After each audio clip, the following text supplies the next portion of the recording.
ప్రపంచమంతటిలోనూ మణిపూస వంటి శ్రీవిల్లిపుత్తూరులో జన్మించినటువంటి గోదాదేవిట. ఏమిటి ఎందుకు అంత మాట వెయ్యడం అంటే, ఆ శ్రీవిల్లిపుత్తూరు ప్రపంచంలో మణి వంటిది అనడానికి ఒక రహస్యం ఉంది. మొట్టమొదట ఈ భూమి అంతా కూడా సముద్రంలో మునిగిపోతుంటే, ఆనాడు రాక్షసులు దీన్ని చాప చుట్టినట్టు చుట్టి పట్టుకుపోతుంటే, వరాహమూర్తి భగవానుడు నీళ్లల్లోకి ప్రవేశించి ఆ రాక్షసుల్ని దునుమాడి తన మూపురమున ధరించి భూమిని పైకెత్తారు.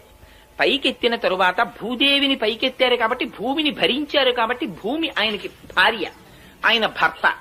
అందుకని ఆ భూమిని యథాస్థితిలో ఉంచి తన అవతార సమాప్తి చేసే ముందు భూదేవిని అడిగారు, నీకు ఇంకేమైనా కోరికుందా అని.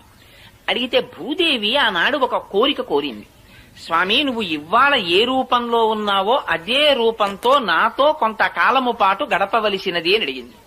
తప్పకుండా